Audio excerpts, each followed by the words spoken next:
it looks like we're going live. All right, we're live. Woo-hoo-hoo.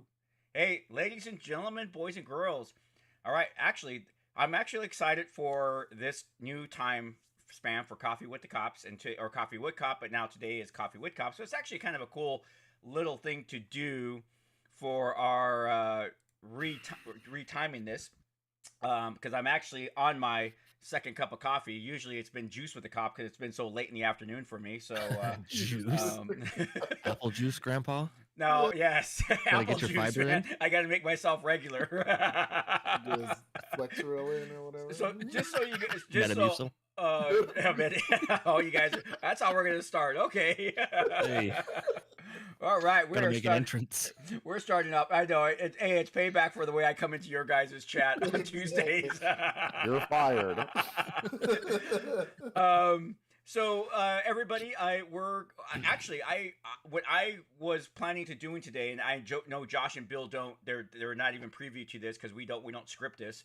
But Josh and Bill from Only Cops, for those people who don't know who they are, they have their own YouTube channel. Their links are going to be in our chat for the whole entire time that we're here. Two great guys.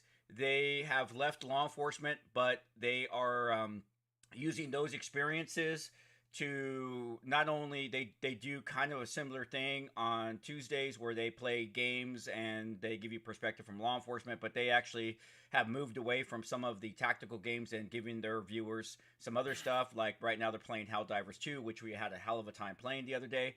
So I was actually all for that. The mic loop. We have a mic loop? No, I was making fun of you for having to hold your radio. Oh, the mic loop. Oh, gotcha. So, it's 11 o'clock for them, ladies and gentlemen, because they're out in Texas. But what's Freedom. I was about to say that. Yeah, the Republic. Yeah, the Lone Star.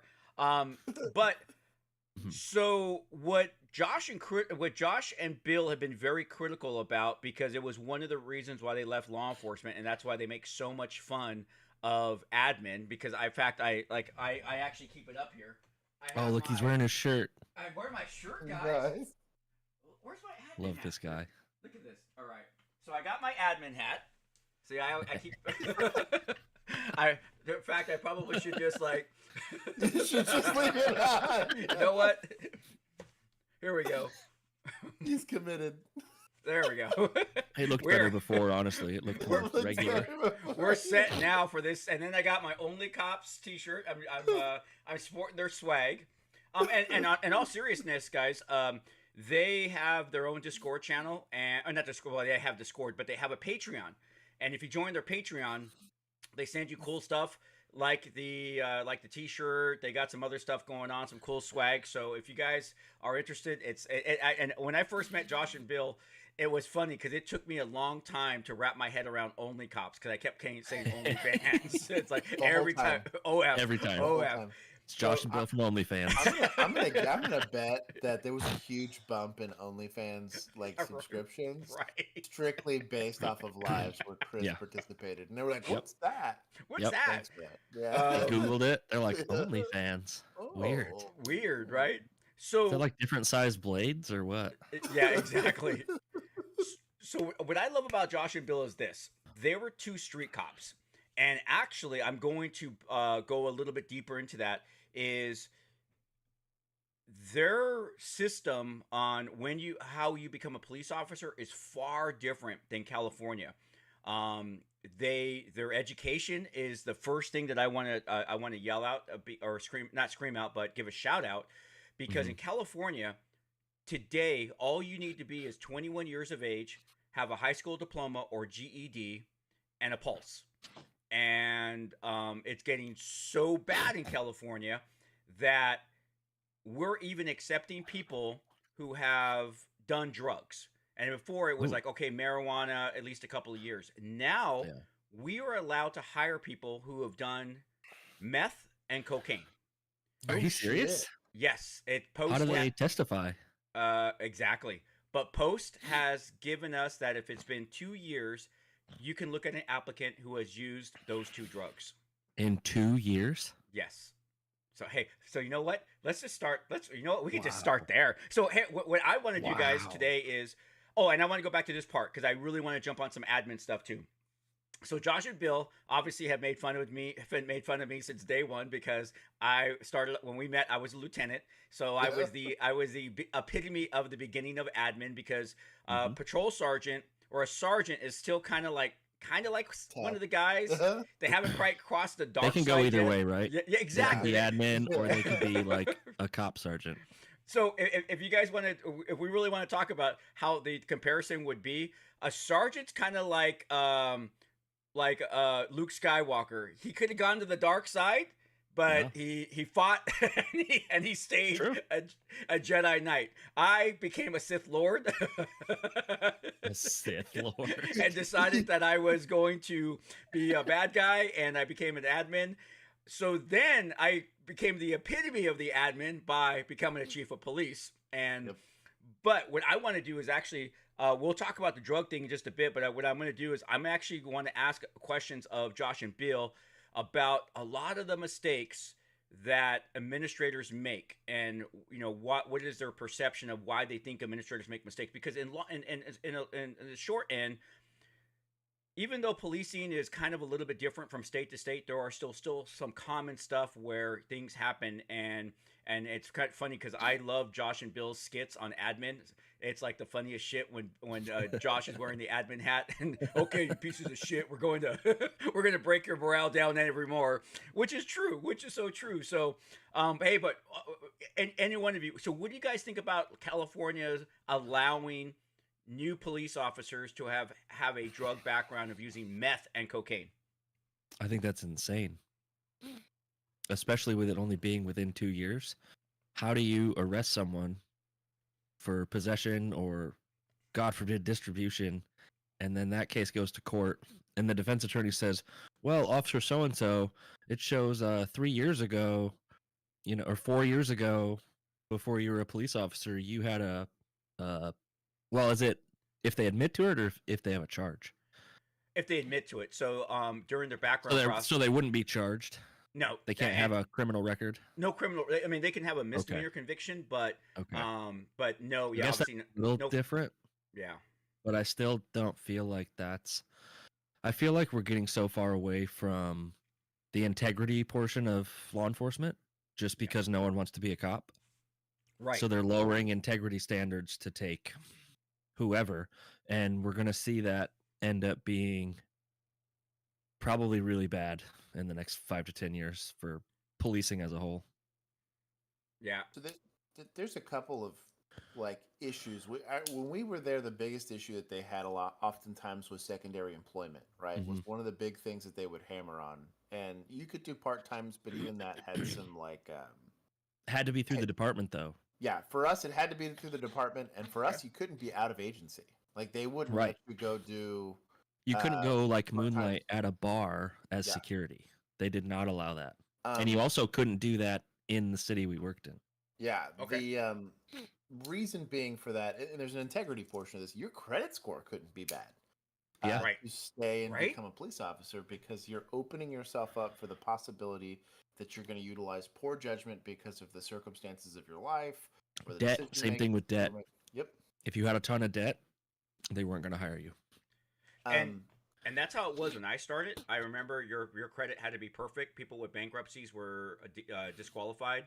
Oh yeah, heavy debt was disqualified. But it just seems like today, we, especially in California, we are so willing to overlook.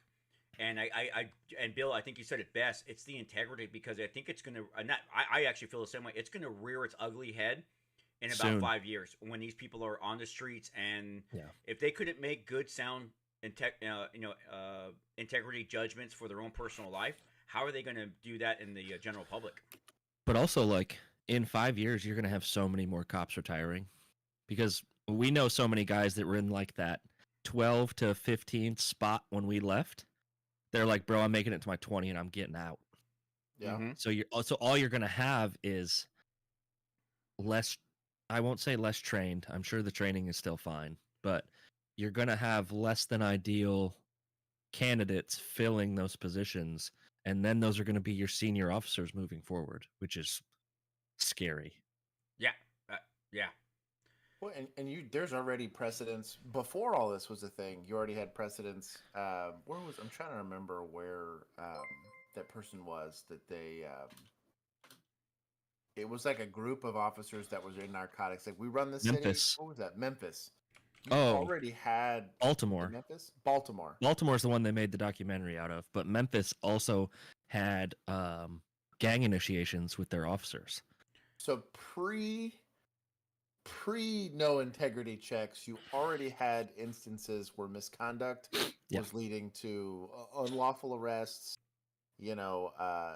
Straight up framing people, for crimes and all of these other excessive things. Force, like like bad stuff, like really, really bad stuff. And so, like, what makes them think that lowering that standard is going to improve that situation, or is going to improve? You know what I mean? Like if the issue and if they believe in their mind, right, with all the DEI training that they're taking, they believe that 2020 was the worst year ever for policing ever, right? Right.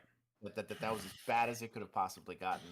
I think it's getting worse. And that all of the reforms coming from that are designed to get us away from that, but they're going like in the wrong direction. They're like, like I think if I just lower the standards and make it to where I don't care that you're like on your 15th failed marriage and owe money to a drug cartel and just recently got off a bender, that it's okay. Like please officer. What if you went to rehab? Like, yeah, I understand that happens to a lot of people, but like, maybe you're not cut out for law enforcement then. Like, I think you can also be compromised with a shady background. That's what I was getting at. Yeah. You get somebody who knows you from your past and says, "Hey, I'm gonna tell them the truth. You may have told them you did cocaine, but I'm gonna really tell them the truth that you used to sling dope for me or something." Yeah. Well, and so when Josh and I applied, how many pages was our PIB? Like 48. Yeah, I think mine was longer because I had like 1 billion jobs before that. So yeah, it started at like almost 30 pages. Yeah. We'll just say 50 was our personal investigative background. That was just we had to fill all that out. And at the time I was like, this is ridiculous. Like they called every single person that I had ever said hi to, and ever had a conversation with. And I was like, this is insane. But then when you get kind of past that and you get through the interviews and all of that crap and you get out there and you see stuff that goes on in other cities, like, I'm glad we had such an extensive background check. Yeah. Oh, yeah. But what's funny is it's just hearing what you guys are saying on your actual background paperwork. Yours is double what California is because ours is only hovering about 21, 22 pages. So once again, crazy. It's what's interesting for me because you guys are like the first really police officers that I've ever spoken to outside of California, where you really get deep into the weeds of how you guys used to do stuff comparative to how we do it out here in California.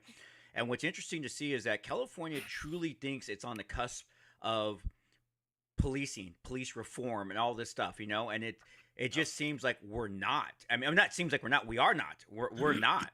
We're placating. Where's the stats to back that up, though? Exactly. We're placating, though. We're placating to a bunch of politicians.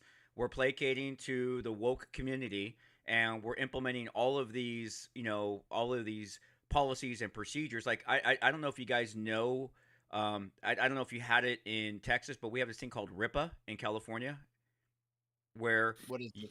I don't know what that so is. RIPA is when I know what it's designed for. It's designed to stop officers from conducting ped checks and traffic stops because the DOJ, the officer, after they get done with the ped check or the traffic stop, has to enter demographical information about the individual that they stopped. We had that. Yeah. Okay. About our second year they implemented it. Yeah. Okay. I think so every stop, investigative, ped stop. Yeah, you had to clear it with your disposition, reason for the stop, the information, and then was it just demographics or was it gender too? It was gender as well. Yeah. So it was like it went from like 4 things to clear a stop to 7. Well, you guys will love this one. So, in the area where I'm a chief, we have a chiefs association where it's all of the county chiefs and then the sheriff for that county, Mhm. right? Well, we had to file an injunction against the DOJ because the DOJ wanted to implement a new RIPA requirement, which meant the officer at the time of the stop had to self-report if they identified as a cis male or a cis female. Are you kidding me? No. The time of the stop? Yeah. So you would have to say, okay, at the time of the stop, do I identify as a cis male or a cis female? What happens if I switch? But is that also like supposed to like? I don't understand how that checkbox helps them determine. It anything. doesn't. It's because you're not woke enough, bro. It's like I kind of get that, like that they want to know the officer that made the stop, right? Because you could look at the history of that officer and looking at the demographics is not that. You're already clearing it with your badge number and name, though. That's what I was getting at. Like cares? you are the one that generated the stop. You're the one on the call. Like that's weird. Excuse me. Well, we actually what's good is a judge sided with us, and so we got an injunction against it for the entire state of California. What a surprise! Crazy. Yeah, must be a good judge, right? It's just amazing, though. I mean, it's like, we have a huge crime problem in California, right? I mean, the retail theft in California is out of control, right? I think they said it's up like 70%. See it on Instagram. Yeah, and we're worried about Crazy. what officers identify with at the time of a stop. Are you all still letting violent criminals out on like no bond, like low cash bonds? Yes. So I actually, what's neat about the group that I belong with, the group I'm talking about, our county DA comes to our meetings. So we get it right from the DA, right? We get it right from the DA, like what's going on. He was telling us, and the meeting was only 2 days ago, our last meeting. He was telling us this, and I was actually flabbergasted. He said that when you have a suspect who is being prosecuted for the GTA, right? The judge, and it's multiple. Right? Actually, maybe they're on their third offense, right? Yeah. 3-year prison sentence is what they're being basically. Well, no, you're not going to like this one, Josh.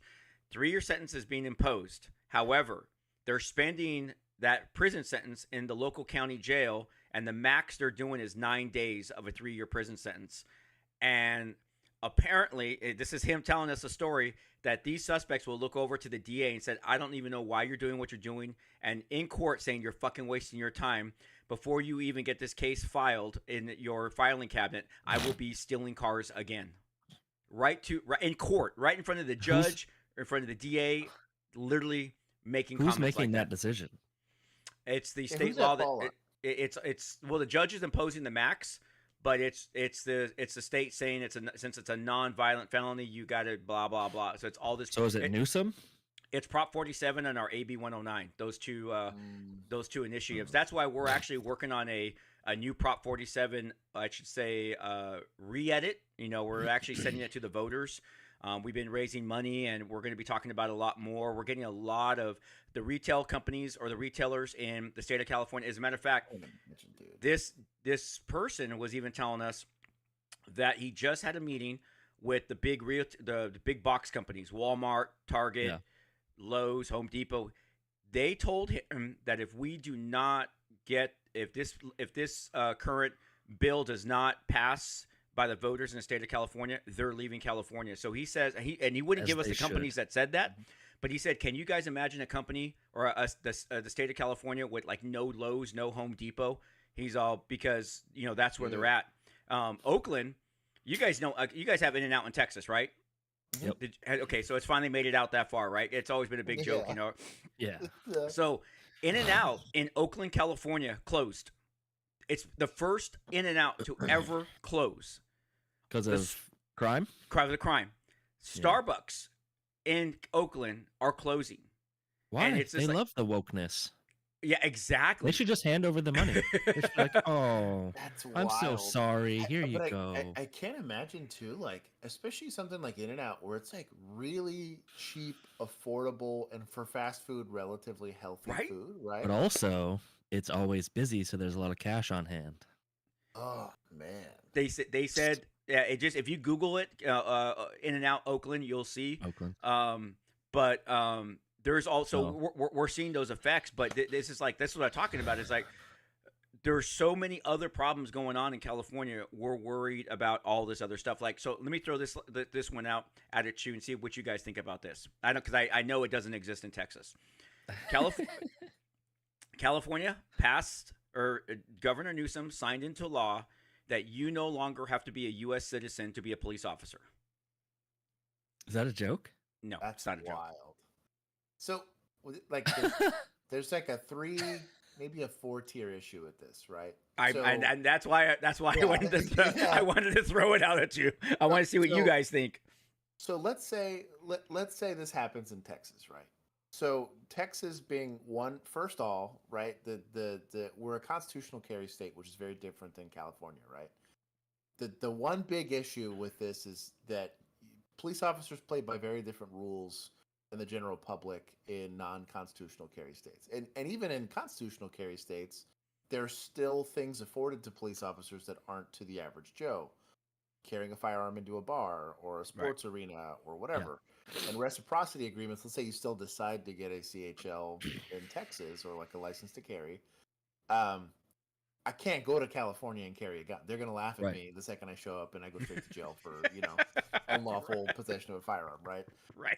Even though perfectly law-abiding person here, but as a police officer in Texas, if I were to go to California, I'm probably getting shook down and laid out and all that because I'm not one of them. I'm not part of their posse, right?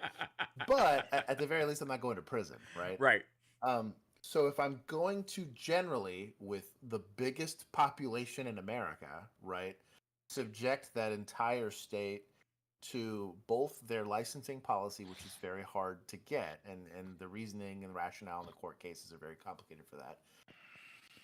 I'm going to say, you who pay taxes and live here and work here and you voted for it, so I guess pay it's insane taxes. Yeah, and even from like a federal standpoint, like California pays more taxes even to like the federal government, just due to population, right? There's population. There's a lot of people with very high incomes. If you look at like sports teams in Hollywood, and just because of their economic situation, and not to mention they literally border all of our Pacific coastline. That is their ports. That is, there's so much trade and tariffs. It is a very big tax base there in California, but I like it is an act of God if you want to go and defend yourself, right, with a firearm or something like that.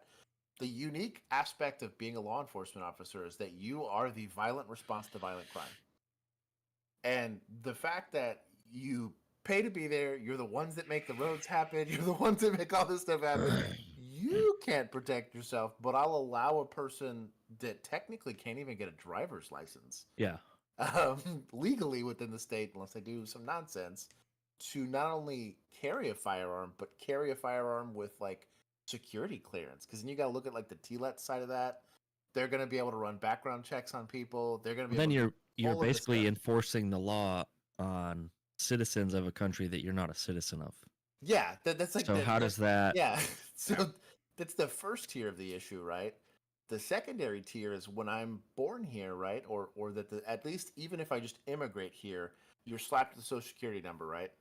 Right. This is going to track my financial situation. This is going to track whether or not I'm in a lot of credit card debt, or whether or not I got a bunch of trap houses that I, am the shareholder for. So like, you really cannot do any actual background checks on an individual for said security clearance unless they're tied to some sort of social security. Well, that's what I was wondering. How do they vet these people from wherever they came from, whether it be Central or South America, that they're especially if they've only been in the United States for a limited amount of time. Yeah, how do you go back? Because like you were talking about, Bill, they went back to when I was 27 years old when I became a cop. They found people that I went to high school with that I didn't even know were still alive. I mean, me too. It was crazy. How do you do that though? How do you do that when you have that? You can't go back. You can only go back as many years as that someone's been in the United States. Yeah, I think And it's not that, because if once you get your immigration status and once all that stuff happens, it's fine. That it's like that anywhere. You can do that through the military. You can do that through whatever. It's not like we don't. The military service for citizenship thing doesn't make me as uneasy. Like that makes sense to me. You don't have any authority as a military person. You're not enforcing laws on your community. Yeah. Best case scenario for you, if you're interested in law enforcement and you're a foreign national, right, is you're an MP in the military policing your own, right? And you don't enforce law off base. You might show up and go pick somebody up from local PDs, but like your authority is truncated within the organization that you're within. You're basically like a security guard for the army, right, or whatever. But that's where the issue lies, right? And it's kind of why, and it goes back to the first question that we had earlier, of like, there's no way of creating any level of accountability or knowledge of what this person is or integrity test, because we can't vet. If I, the taxpayer, am going to pay to allow someone to have authority over me, which is what you're doing when you're consenting to allowing someone to be a police officer within your jurisdiction, is you are skipping all of those steps and saying, I'm giving you the most dangerous job to the public. We electricians aren't killing people, right? Plumbers might ruin your weekend, but they're definitely not out there. They're not going to kick in your door and do something like that. So like the whole idea behind that position in particular, we didn't mind it. It's just like exactly what Bill said. Like I remember going through the process, and it's about 1.5 to 2 years total between the background, probably longer. It's almost 3 years between background checks, applications, academy, field training, being on probation while you're. So I think I started my application in January of what year did we go to the academy? 17? 17, yeah. So I started my application in January of 17. We started the academy in July of that year. Is that right? Yeah. It was July to March. Yeah. So July to March, and then another, 18 weeks of PTO? Yeah. So, like 2.5 years before we were, and then 6 months of probation. So 3 years before we were cleared. A true cop. Yes. Yeah. So, like, I think a lot of that, that's the issue. It's the integrity side of it. I don't really have any issue. I don't have any issue with having them being employed, right? It's the integrity aspect of it. It's very difficult. We still, with that rigorous of a process, and you had to be a U.S. citizen and XYZ, even with that rigorous of a process, you still had issues where you would have people making bad arrests, or you'd have conduct unbecoming, and all of that stuff still occurred within that process. Where things would show up down the line that they had lied about, and then it's like, we just spent all this money training you, and now you're fired. We had a classmate that within our own class that within field training they found out she was like meeting with potential terrorists prior to becoming a police officer. Hey, and then guess where she went after she got fired, Chris? Where? TSA. Oh my god! Seriously, yeah, it was wild. I remember went to TSA. I remember like some really problematic shit being said. It was like, what did you just say? Like, it was weird stuff. I'm not saying she was very Death to America or whatever, but it was she was interesting. Well, there was some weird stuff being said.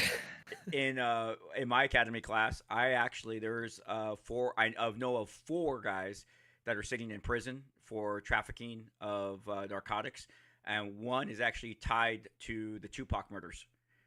Really? Yeah, but these guys, when they got to the academy, they were actually working for the Compton Police Department, which is no longer a police department. The sheriff's department had to take them over, but they were the ones they were basically the bodyguards, that you, along with the LAPD police officers that were the bodyguards, working. That was their off-duty detail. They were supplying security to the rappers and stuff like that. But some of them got rolled up and they're sitting in prison today. That's crazy, isn't it? Right? It's like, wow. It's like you say, you're with this person. We went through this rigorous hiring process, and then boom, there they, It's like, what? Did not anyone see this was going to be a problem? I also think because you're already starting to see it with body cameras, right? I think we're going to start to see it more in our face that we have a higher percentage of bad police. Because, like, just from what we've been doing for the past couple years, it seems like we're getting more bad policing than we are good most weeks on the streams. So, just so my audience knows, and anybody watching this later on, Josh and Bill, they on Thursdays will do breakdowns, and what's neat is they're actually really fair because they'll call out bad policing and then they will praise good policing. So if you guys want to see some of their body cam breakdowns, they definitely got their playlist on their YouTube channel. But you can watch them live on Thursdays. And what time is that, guys? On your time on Thursdays that you guys do that? 7:30 Central, so it would be 5:30 in California. So you did the math, dog, my guy. Right? It's just time zones, bro. It's just hours. So if you're watching this, just so you know, if you want to watch breakdowns from actual police officers, and here's a good part, from guys who have modern policing backgrounds as opposed to some other people who haven't been a cop in like 20 plus years. We won't mention any names here, but also I feel like a lot of the cop streamers, and I won't name names, but like they only do videos of like either cops putting in like work in an OIS or like cops saving a kid. Yeah. And it's like there's so much other stuff out there that people are pissed off about, right, that you don't hear anyone talking about. So like, and to me it pisses me off because I think that played a big part in why we left. Like a big reason why we left was the way society kind of flipped on us. Right. Like 2018, 2019, I would have told you I would have been a cop for 35 years if they'd let me. Yeah. And then 2020 hits, and we all know what happened. So to address producer Juan's question, since he bothered to show up, I'm teasing. So and he's 100% right, and I actually addressed this, but just to kind of triple down on this, all of the bad policing we see now, they were born here, naturalized citizens, no issues, no immigrants, no whatever. Still terrible cops, still horrible people. And even if you go back to really when Chris was getting into policing, at the time you were seeing massive scandals that were happening in like NYPD or the Detroit LAPD. Dude, crazy, like corruption and racketeering and all this kind of nonsense. Crazy stuff. Yeah, pre the documentation era where people were getting mics on themselves, and even dash cams was huge because then now you can at least evaluate traffic stops, right, to a certain degree. I think as when I was coming on, we had, well, first of all, when I was in the academy, we went over the Rodney King LAPD beating, which led to the riots of throughout the United States. Then we had the Rafael Perez incident, LAPD Rampart, where they basically were a bunch of hoodlums and shaking down drug dealers and selling their drugs. Then later on down the line, when I went back to school, I had a LA County sheriff deputy who was a professor. There was an incident. You guys will love this one. It was called Operation Big Spender. That was the operation to take them down. Their burglary detail would go out to the big burglaries, and subsequently they would start. They would add loss to the burglary, and they would take stuff. They were taking stuff. So, when the sheriff's department found out about it and took down the whole detail, here are some specific stuff that would happen. This all happened, and there's two people that lecture on this. One says it all happened with a free cup of coffee. One other guy says, no, the real way it happened was with pizza. So apparently they got done with the detail. They had all of this money from the bad guy, and no one had cash to go buy some pizza. So he said, hey, let's just take the cash out of what we just confiscated. We'll put it back after. Well, it never got put back after. So then the next time, it was a little bit more, then a little bit more. Because no one noticed, right? Yeah, no one noticed. Yeah. So if you were new to the detail, like if you were a new detective being transferred in, what they would do is they would put money in an envelope in your desk. And if you opened up the desk and you found the envelope in there and you found the money and you took it to your sergeant, they knew you weren't a player. If you like, oh, look what I found and took it, then they knew they had you and you became one of the boys. Oh man. But that was a huge scandal for the LA County Sheriff's Department. And then, of course, we all know about the Rampart incident for LAPD. So, yeah. And then we go, let's look like take New York. And then what about the most recent one? Memphis. Memphis, yeah. Oh, my God. Dude, when you read what those guys did, it's like, it's crazy. Yeah. So the whole idea behind this, and this is why I bring it up and why I find it concerning, is it has nothing to do with the content of the character of the people applying. I believe truly that there are going to be people from anywhere. It doesn't matter where they're from if they're not from America that come here for a better life. And part of that, you see this a lot of times in the armed services, right? The Army, the Navy, XYZ, right? Do I believe that there's people coming to this country that want to do well and want to contribute to that place? I worked with immigrants, right? I did. That's probably like a third of my shift at times were naturalized citizens or we had classmates that had just recently gotten their citizenship so that they could go here and work, right? The issue is not that I don't think that there's good people going in and doing it. We don't take people's word for it. I don't work a murder case based off of what they said. It's what I can prove. Right. And so when you're doing an integrity check, it's not you seem like a good dude, so let's go ahead and hire you. It's I know beyond a shadow of a doubt with as much information as I could possibly glean, I'm going to take the applicant that I know has I would take a higher trust factor applicant and teach them how to be an effective police officer. Right. Rather than take some SEAL Team 6 bro that might be in incredible good shape. He seems like a super awesome patriot. He says everything I need him to say in the interview, but like behind the scenes is like abusing drugs and beating his wife and like has contacts in the Middle East that he's exchanging arms with. And like I still need to be able to document. So you want to go especially when it comes to something like that, because the amount of authority you're giving that individual is insane. And you don't get to take it back until afterwards. The act of policing happens right then and there, and you're trusting that individual because you got to think like you're getting access to victims, right? Yeah. Not just like imagine the burglary incident, right? So you've already been victimized because someone broke into your house, and my job is to go and do forensics. This happens all the time. Where I'm walking around and I'm looking for maybe they left fingerprints. Maybe there's some identifying factors here. Maybe they broke a window and cut themselves. I'm looking for anything, right? That whole time, you have an opportunity to take stuff. There's body camera footage of, I don't remember where this was. I think it might have been in one of the Carolinas, of a sergeant shopping in this person's house. They were literally, and they forgot to turn their body camera off, and they were like, oh, this is nice. Oh, this is nice. And they just were, oh my God, casually shopping in someone's house, right? Imagine, you're getting victims of assault. You're getting the lost 18-year-old in the middle of nowhere, right? That's been trafficked or whatever, that has no point of contact.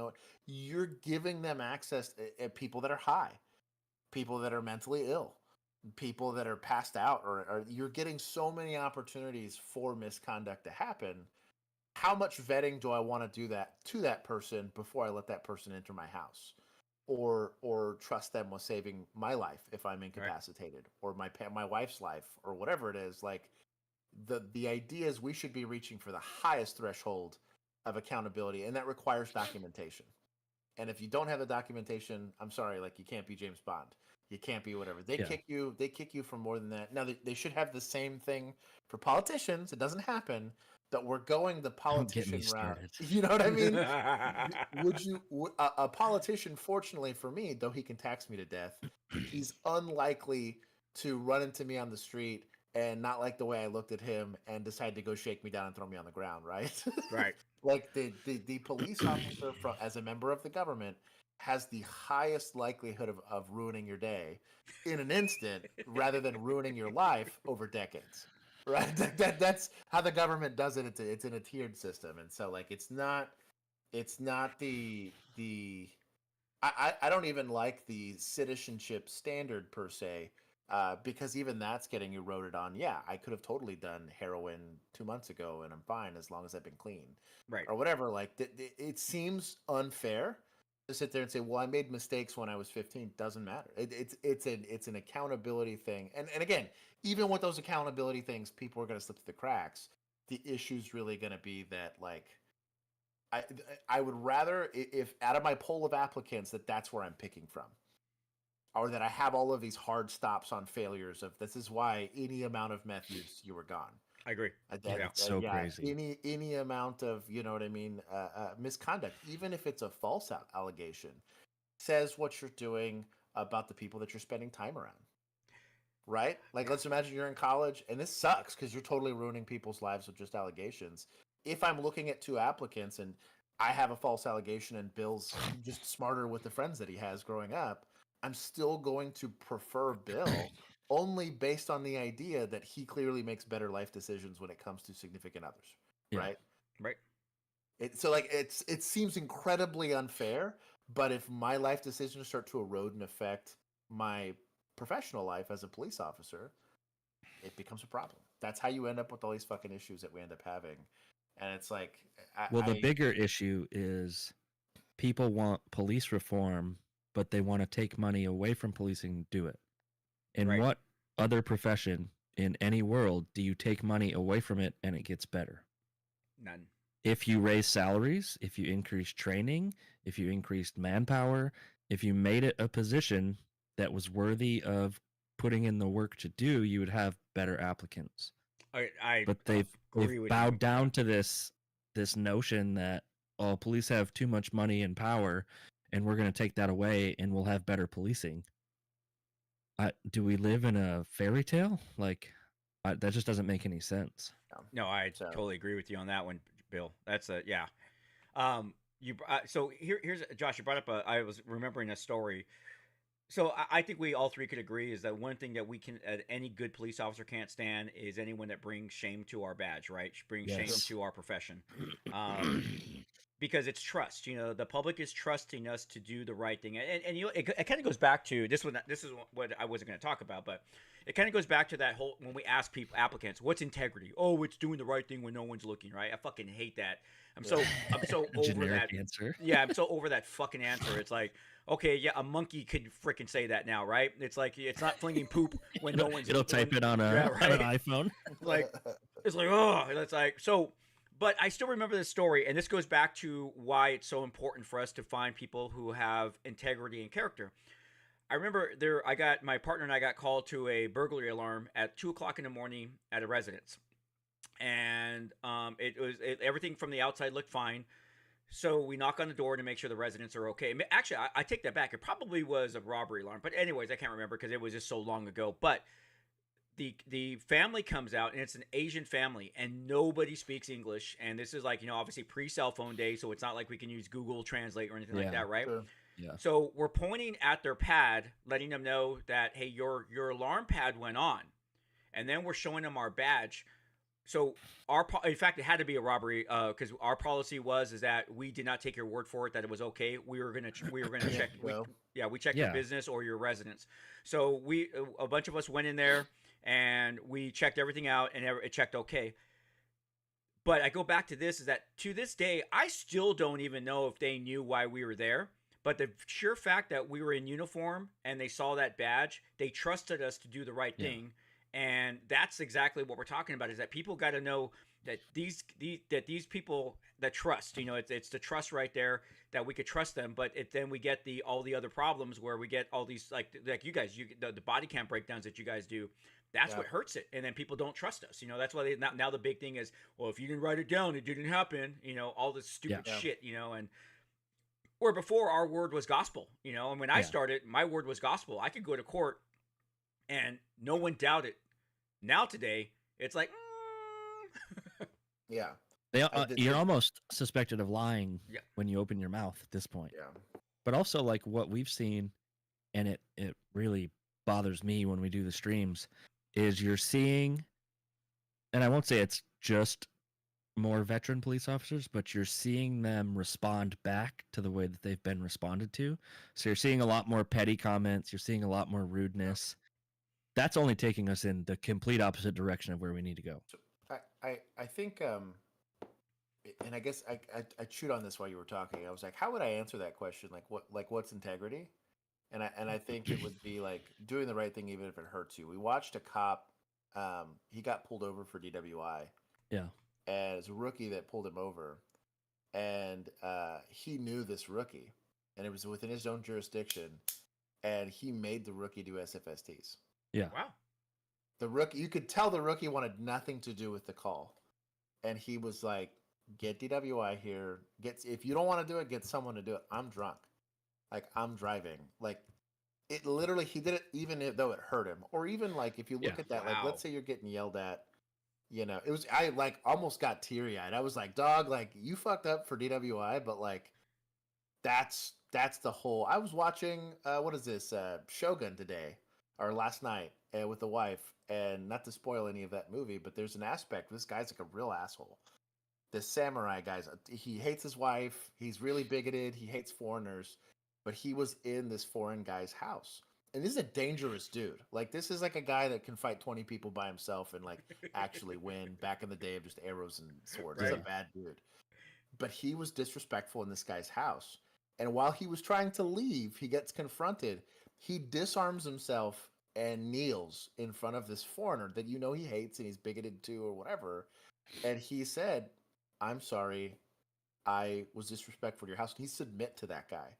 And of course, this poor British guy is looking at him like, the fuck? Like, I don't know what to do with that. That's weird. Like, we're supposed to fight. Like, the Western standards, like, dude, you disrespected my house and we scrap. And he was like, no, I mean, if he chooses to kill me right now, then I deserve to die. Like, that was the, like, and which is like an unrealistic, wild precedence for integrity. But even if it's bad for me, and again, we have this all the time. And we bitch, this is probably my number one gripe as of late.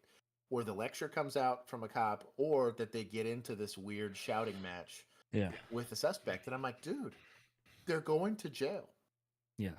We just had it on Thursday. Yeah. This guy gave this lady like a 20-minute lecture. She had stolen some stuff on a beach. Yeah. And he was like, he gave her this lecture and he was like, "Don't you ever come back to my beach." Yeah. I was like, "Oh, is your name on it? Yeah. You pay the property taxes you found this beach, right? For this sand?" And so, like, there was, and I don't know that there was, and Bill will know who this person is, but the very last is, I think I left policing at the right time when I did, because I felt this part of me where I was willing to go and submit to people, right? Like, yes, I'm given the authority to police over you, but there was a particular person that had, I think, like 300 documented run-ins with law enforcement. And he would run around with a traffic vest and like direct traffic when he wasn't supposed to. And anyways, he was a problem child, right? Kind of on the spectrum for certain stuff. But he would get in fights. I had personally fought him at least 4 times, and every single time he complained about his shoulder. We'd have to go through the EMS route, and he would yell at me. And that ambulance better show up with 2 working headlights. He's not getting in it. So it was the very last time. This was like a month before I left policing. And I remember feeling like I wasn't good enough for the job anymore because I started feeling that hesitation to want to go do things that are hard, or I didn't feel like society was worth giving up something for. But here it is, and I won't name him, but this guy, again, 300 documented from like the 90s to today, right? He's probably got 500 by now because he's kind of a pain in the ass. But he had been assaulted. And there was a bunch of broken glass all over him, and sure enough, his head's cut open, and he probably started a fight with somebody and lost. But this poor guy has glass, and I can see it. I can hear the glass in his boots, and he's hurting, right? And I've never had a positive reaction with this guy ever. He's just yelled at me the whole hour that I'm stuck with this guy every single time. And I sat there, and something came over me in that moment. And I'll never forget this. Gray was there with me. It was one of our rookies right before we left. He looked at me like I was crazy. And I sat there, and I was like, okay. And I knelt down like an idiot. And I took his boots off, and I shook the glass out, and I gave him back to him. And it smelled terrible. Like, you got to think, it's a homeless person's boot. Yeah. In the summer, right? But he needed help, right? And he was my victim. And I said, well, how would I treat any victim of assault? And I sat there and I did the right. He looked at me like I was crazy. EMS was even like, dog, that's a brave move there. And I was like, I mean, he kicks me and we'll deal with it. But like the interaction, that was the only positive interaction I ever, and it lasted a good like minute, before he went back to, why does this thing not have air conditioning? And I was like, dude, the ambulance has air conditioning, I promise, like, or whatever. And I ended up pawning it off on a nurse later when we got to the hospital. But like, I was still willing to be of service to somebody regardless of their demographic or my personal history with them, or even the details of the altercation. Currently, right there, right now, he was my victim of an aggravated assault, and he needed help, and I was willing to provide it. And had I stayed any longer in that system, I would have lost that part of myself. I believe truly, if I was still there today, that part of me would have been long gone. And I'm glad Bill and I both left same day, same time, right? I did one shift without him and regretted it. Yep. I had intended on going like a whole month longer, and he laughed. He's like, "I'll see how long that lasts, bro." And I was like, "All right, I'm leaving now." Bill, I'm gonna put you on speakerphone. Carry you right here. Anyways, it was an interesting experience, I think, to keep that. But like, you're not. That's more or less what integrity is like you're keeping you even when you don't want to, you're keeping those biases out of what you're doing, or you're allowing yourself to submit to this idea. I'm working for you. My job is to be of service to you, not necessarily, which is harder to do. Like, I think a lot of people don't realize how complicated that is. When a gangbanger's my victim, I might have worked a burglary he did. I might have worked an assault he did. He might be a domestic abuser. And I know that because I've arrested him twice for it. But if in that moment, during the dope rip, right, he goes slinging dope and someone tries to rob him, he's my robbery victim. And I have to treat him with the... You see it a lot of times. We just watched a shooting where this kid had two different guns. Guy shoots him, and immediately, very calmly, he's like, "Hey, where are you hit?" Yeah, like, I just shot you. Where did I that you? guy, You know? dude, that guy was a fantastic cop. And even though this kid literally just tried to murder him over whatever dumb stuff was going on, he diligently cared for him until he could be relieved at the scene. Yeah, like, it was good. You know what made me mad about that one? The sergeant showed up and they acted like they didn't care. Yeah, that's what was wild to me. Really bothered me. This dude went like fully above and beyond. He was by himself for probably like 3 minutes after he had just gotten shot at and shot this kid. And then, everyone shows up and he's still working on him, trying to direct people to go get the other person that was in the car.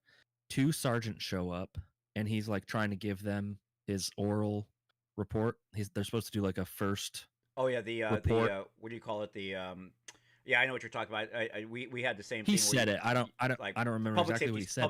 Public safety statement. Yeah, so he's trying to do that, and the 2 sergeants are looking at each other like, okay, enough. It's like, this dude just got in a shooting, and like his life is gonna change forever, I'm sure, because of it. And you guys are arguing over who's gonna take the scene versus the perimeter. Yeah, the scene versus the perimeter. Like, that's my issue. Like, not only are we talking about having bad police officers, but now we're getting into having terrible supervision and admin. Oh, and where's that going to lead?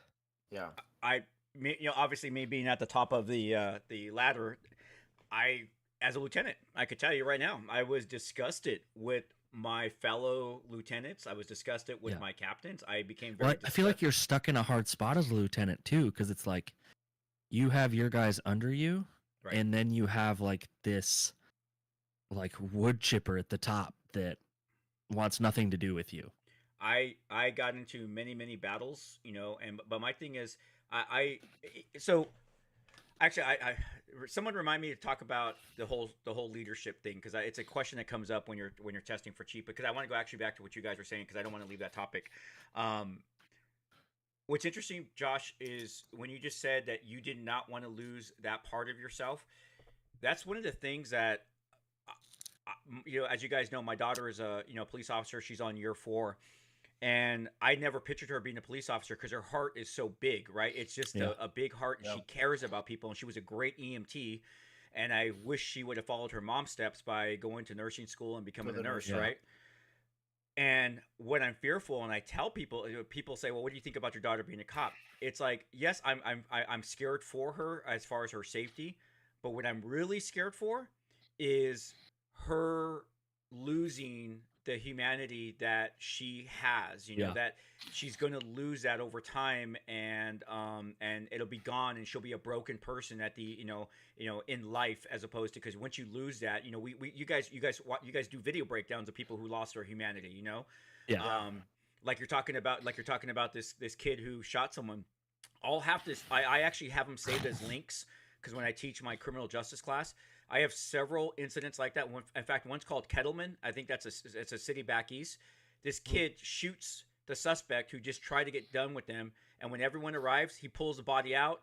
And man, they're working feverishly on trying to save that guy. And going back to what you're saying, Bill, this guy just got done trying to kill you, and now you're trying to save his life. Yeah, you had to do what you had to do to make sure you go home. But at the end of the day, you're still doing what you're doing. And there's like another one called, it's in Las Vegas Metro, where they're chasing some GTA suspects, and they end up in an OIS. And man, all of a sudden you see the officers. They're not even thinking, guys. It's a great video to watch, because I use it for both my EMT class and my criminal justice class. These guys are ripping out their tourniquets, and they're trying to get this guy. They're trying to get us to stop the guy got hit in the femoral artery. Dude, no gloves. Their blood all over their hands, and they're feverishly working on this suspect who just got done trying to kill them, and they're doing everything they can. It's like, why don't we see those videos in the news? You know, like why? You know, and we know why. I mean, it's a rhetorical question, but it's like, yeah, these are guys who have not lost their humanity yet. They're doing what they need to do to stay alive, but at the end of the day, when the dust has settled, they're still helping people. You know, they're helping the very person who just tried to kill them. Yeah. And I still feel like that's the majority of cops doing the job right now. It was funny. Bill and I were having a conversation offline about, like, why would someone want to be a cop now? You know, it's tough, dude. And I realized I've lost enough of myself, right? To be like, to feel that feeling, right? That enough of that part of me is gone, that I understand that I no longer can empathize with a new police recruit doing it for the right reason, right? Yeah. Right. But I think that, like, it kind of feels like there's like a life raft, right? So you can imagine there's like this big, beautiful boat that life is, and you get to go through life naively, going through the ocean, not realizing that there's sharks and awful things in the water. And I feel like when you first get into police, like, especially once you start getting to like the end of academy and into field training, when like it gets very real for you, they show you all the videos of cops dying in violent ways. You start to realize, like, I'm not just like helping old ladies cross the street, and like a drug arrest isn't like, I found drugs. A drug arrest is like, I worked 18 murders, figured out that there was a group of guys doing something terrible. Like, they're kind of like on the side of the boat. I think once you've done the job for a couple years, you're in the water in a life raft. Then you're like halfway out of the life raft into the ocean, and you'll get guys. We have some of the people in our Patreon group. They're like in the water with a life preserver. Like, that's how far removed from people that they are. And I'm the only person, like people in our area that left on time, is what I like to say. Yeah. Are the only people that can even talk to them. And I'm reaching out from how much of my body is still on that life raft to go reach to do that's just clear straight up in the ocean. Yeah. Everyone else is dead and under the water. They're either completely disconnected from society or actually deceased, right? And you'll see this with suicide rates, or you'll see this where they just destroy their lives afterwards because of what you lose in yourself.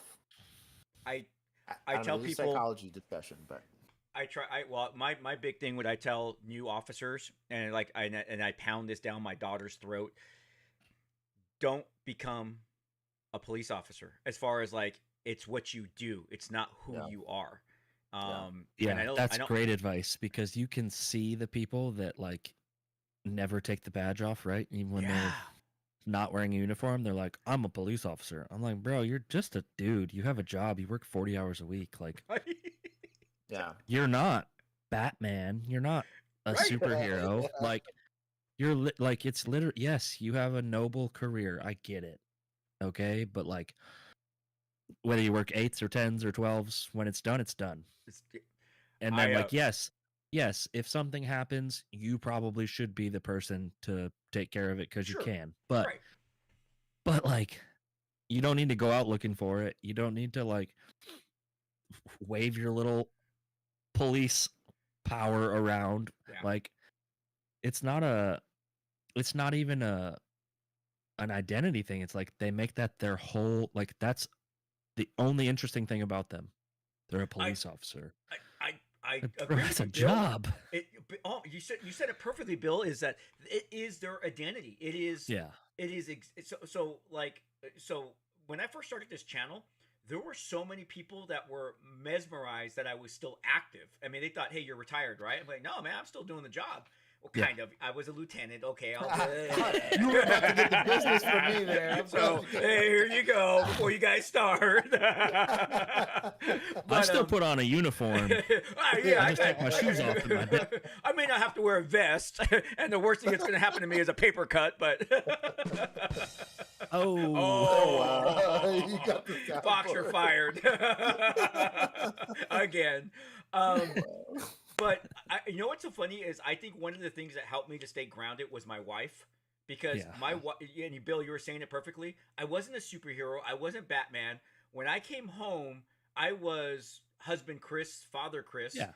And it was like, hey, can you get the trash out? Hey, can you feed the kids? Because I've been busy all day. That it was those things. Because I remember one day where I was right about to walk into the front door of my house, and as I was starting to put the key in the door, I could hear screaming on the other side. The wife screaming at the kids. It sounds like complete mayhem. And I thought to myself, nobody knows I'm home yet. I could just like leave Just and drive away. removes the key from the door, yeah. And then I realized I just got done with a 12-and-a-half-hour shift of I'm in control, right? And I realized as soon as I opened that door, I had no control. Yeah. No one cared that I arrested a felony suspect, that I was in a foot pursuit, blah blah blah blah blah. Yeah, it doesn't was matter. Get your fucking ass in here and help me with the kids. So it was just like I loved getting into stuff. Like Josh and I did our best to do that every night when it wasn't like super busy.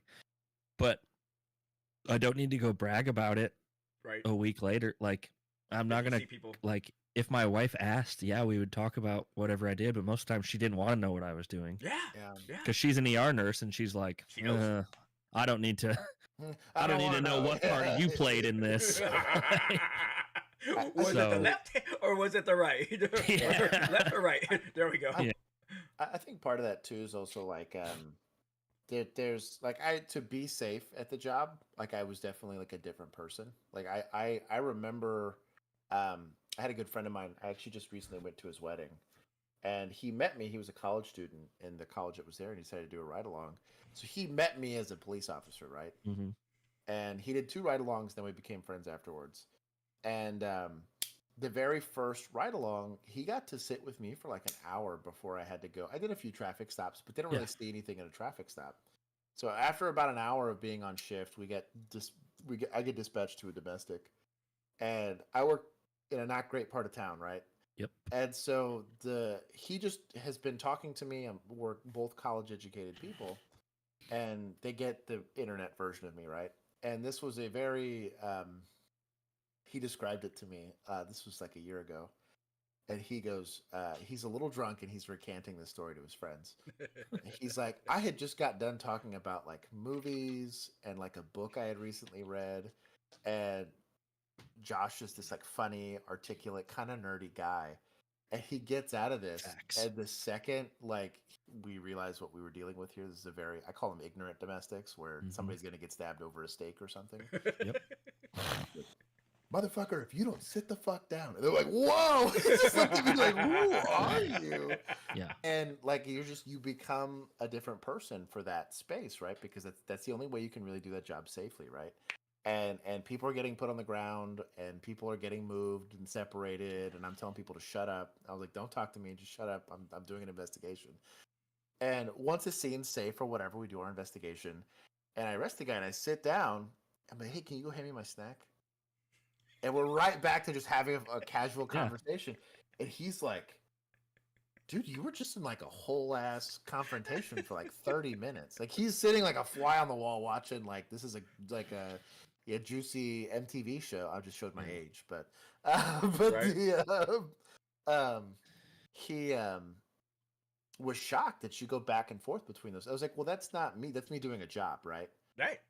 Versus what I am in real life. And I never and I had bad days. Like you have some bad days and bad calls. We had bad weeks. Yeah, no shit. We had a bad year for one of those, but the That is true. We had a bad year.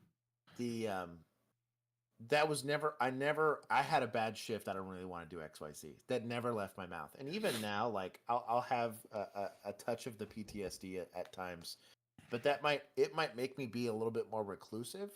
But I'm not ever gonna leverage that to give it like an excuse for why I have bad behavior or why I don't want to do something or whatever. And there's a handful of times where maybe I can't help it. Like I don't really like going into big public areas if I can avoid it. Same. I don't really like doing certain. I've developed preferences for sure, but like I hate going shopping, dude. I hate it.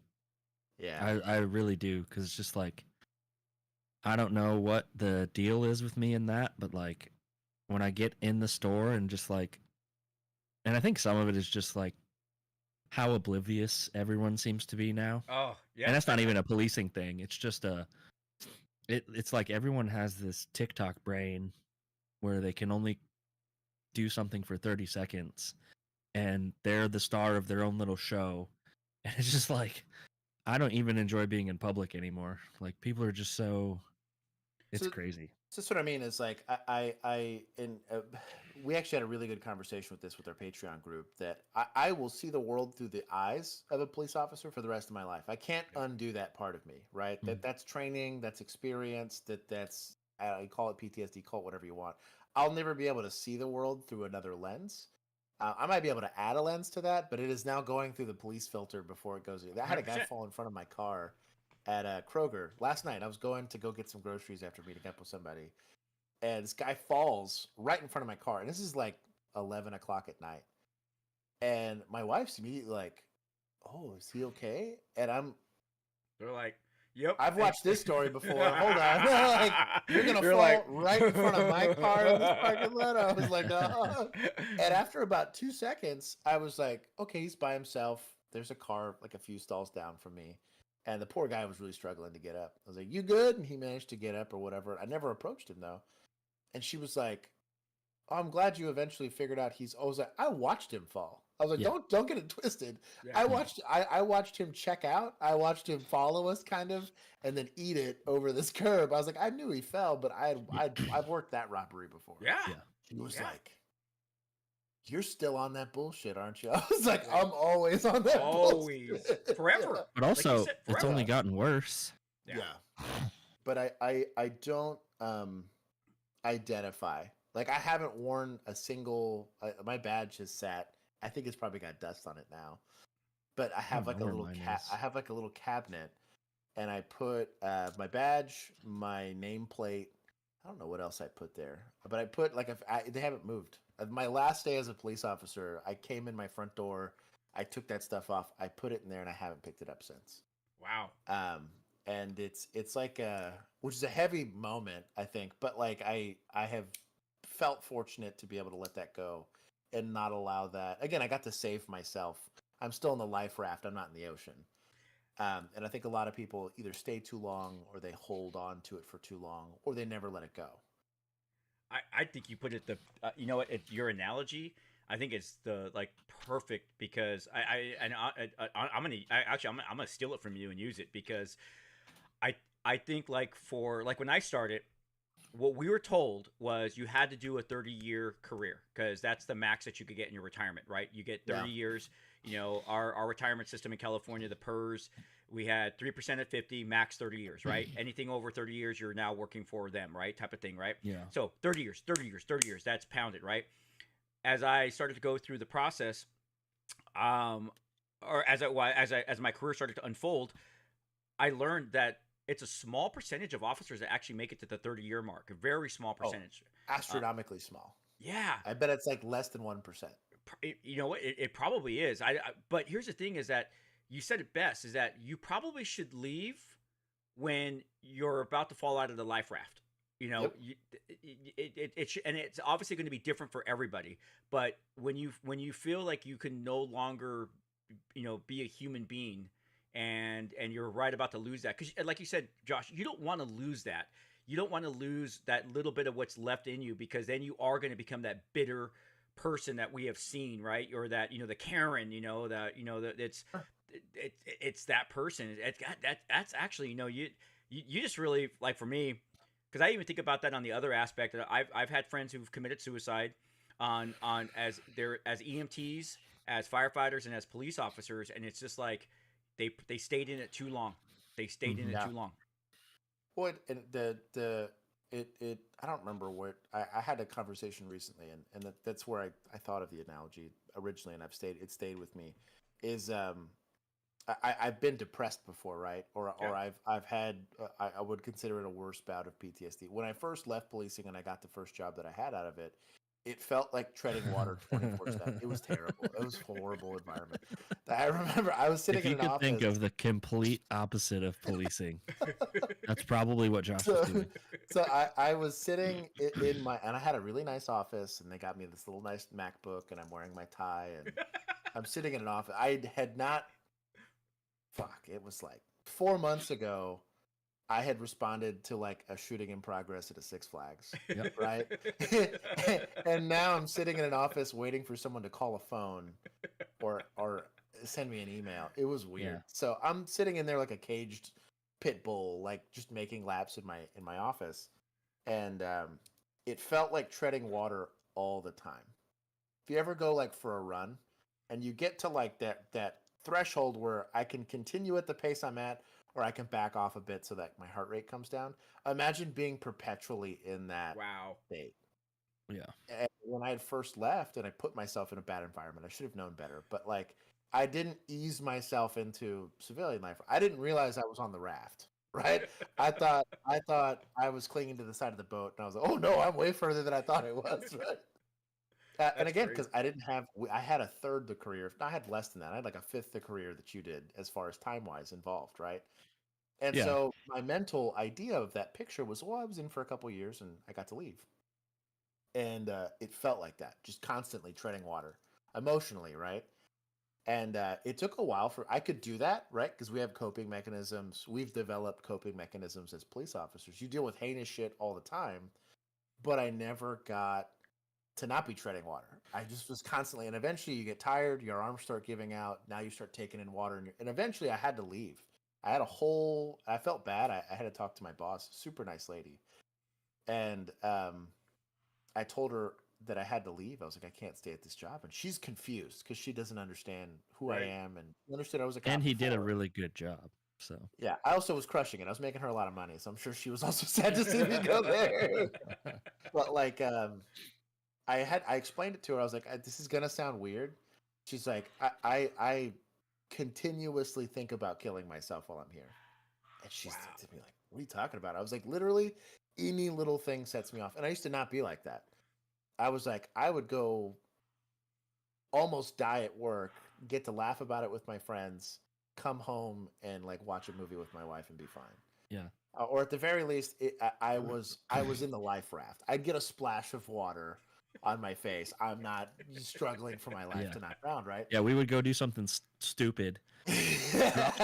Drop someone off at the jail, and then Josh and I would cheers an energy drink and eat snacks like nothing happened. And like that was good for me, right? Like I did just the energy drink at 3 o'clock in the morning was good for me. And but I was like, here, like if my coffee's not right, if a sales call didn't go the way I wanted it to, dude, if I had to sit in like the wrong DEI meeting, I was like, you know what would make the Zoom call funnier? You know what I mean? Like I was like, oh, they'll live with this. That's how bad it got. But like, I think people that stay in too long, like, and I potentially was like 1 foot out of the raft at that point. I was able to bring that foot back in and go to a place that was much better for me. And it was easier. But so the whole time you're telling your story, I'm like, so you became a chief of police.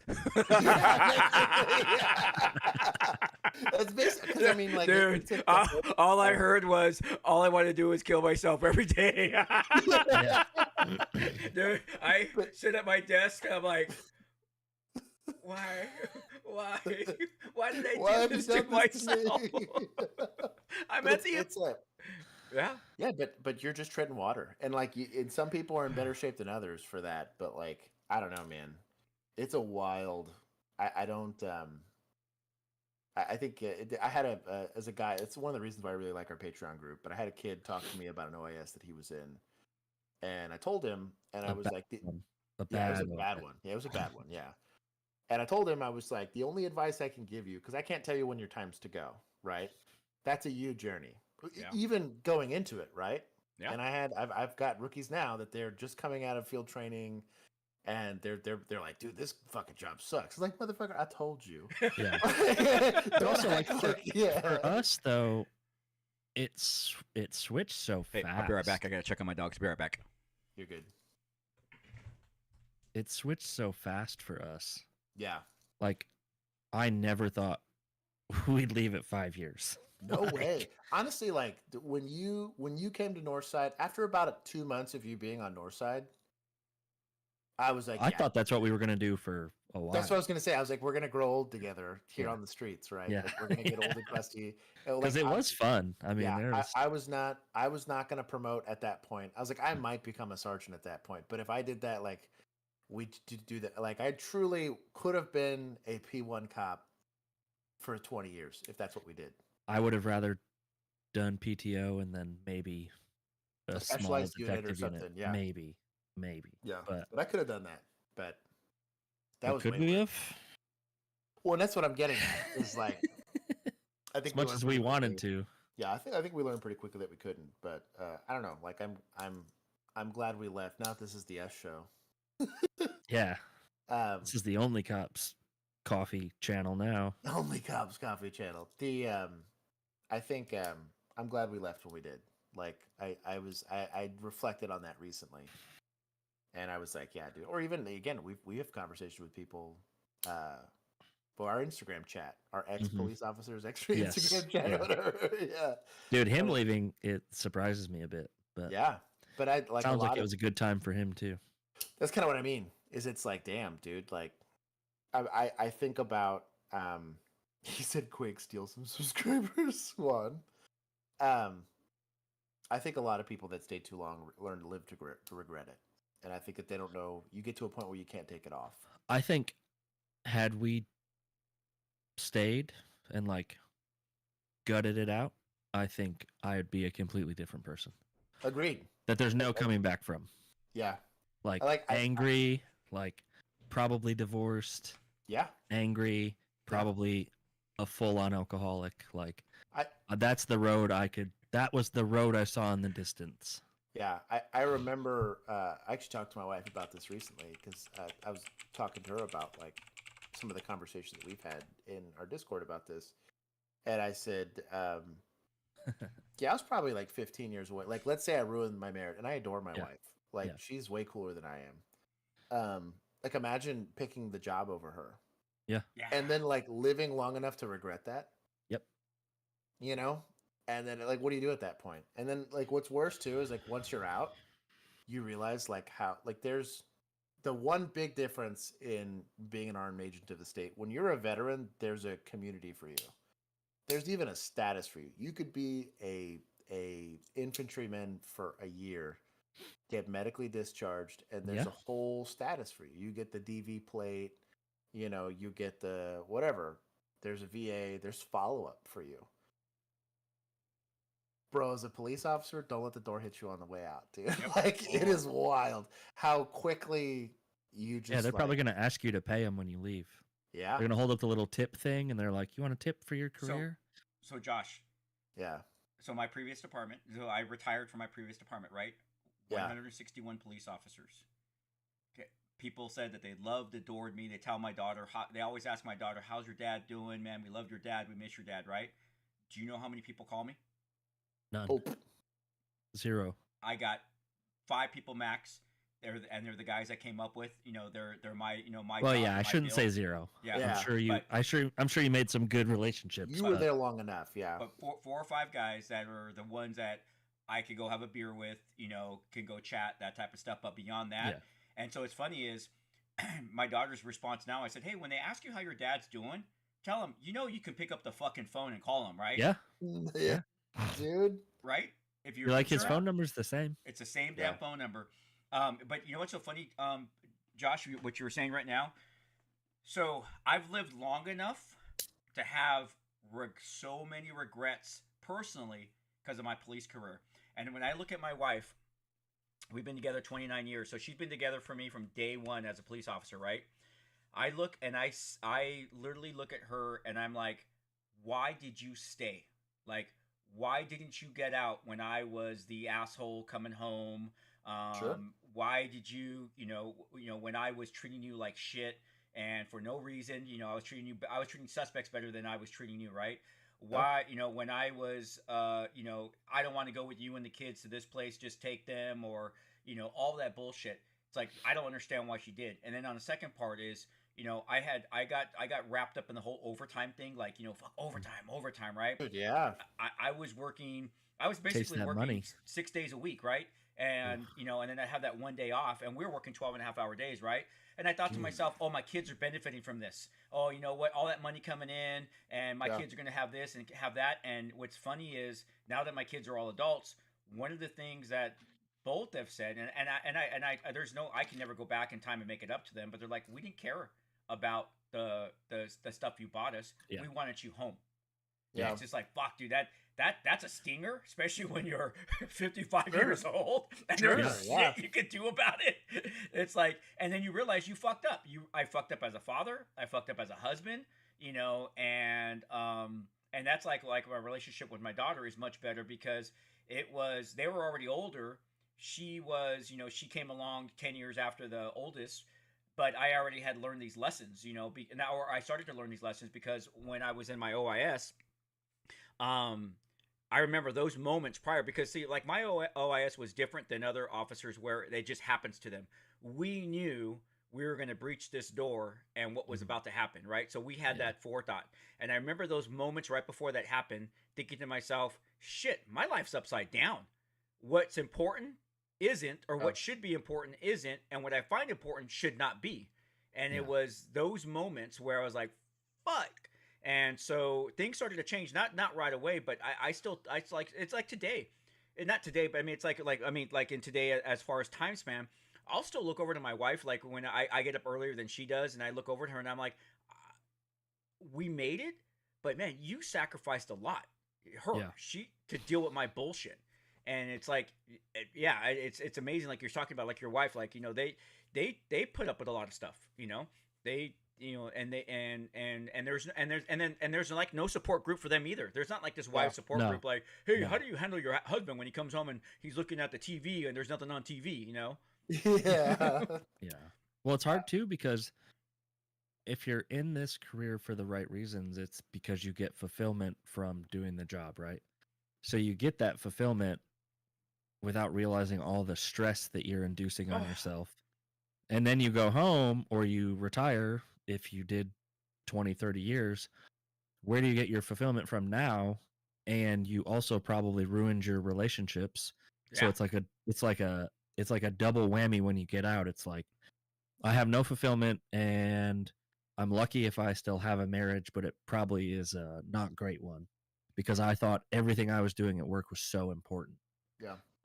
I fell into that, Bill. I meant, if I were to tell you guys story after story of all the shit that I acknowledged that I did wrong, you guys would be like, what the fuck were you thinking, Chris? Because I can actually admit it now, where I messed up, and even with my own career, some of the decisions that I made for my own personal career came at a sacrifice for my family, where when I went to dope, it was That's like, oh, tough. I got to be a dope cop. Yeah, and I was tough. gone 24/7 on the pager. We would get called out on, like, I remember one time we were en route to Disneyland, and they said, hey, we need everybody in. So canceling Disneyland with the kids, I could have said no, but it didn't. It was like, oh, I got to go hang out with the dope guys, right? Fuck it. Dude, I think about that. That's a memory for my kids. Not a memory so much for me, because, but it was a memory for my kids. But the memory they have? Dad went to work. So I just a guy I used to work with, he's on a unit now that gets called in quite a bit, and it's not you can't say no, it's a call out essentially.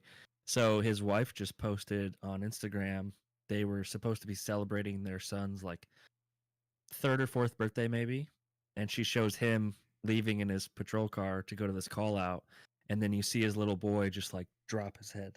Oh. And I'm like, oh, thank God I didn't do that to myself. Oof. Yeah. That would be, dude. it would be awful for me. Like, I don't even have kids. I'm just saying, like, Yeah. Well, hey, by the way, they're overrated, so don't worry about it. Yeah, that's why I have dogs. Yeah, I think and coming from like I was very lucky. Like my parents were fucking awesome. My stepdad who raised me, been my dad since I was like 4. Recently, I actually got to meet my biological dad. I did this. Gosh, this was like 2021. I had not seen this man in like 20 years or whatever, which is wild. And I was getting towards the tail end of my police career. I already knew I was leaving.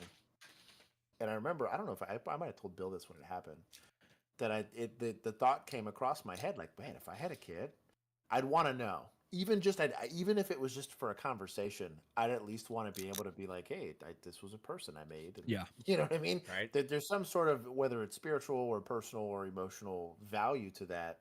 I was like, I'd want to meet my son if I got a chance. My wife's dad died when she doesn't get to go talk to her dad. And I'm a selfish piece of shit if I don't at the very least go talk to the guy, right? I'm in a privileged position where I get to go talk to my biological father still. And I remember meeting him. It was weird to meet the person that is genetically responsible for you after not knowing them for 20 years practically. And looks like me, laughs like me, talks like me. It was weird how much of that comes genetically. Right. Because he played zero influence in my life up until that point.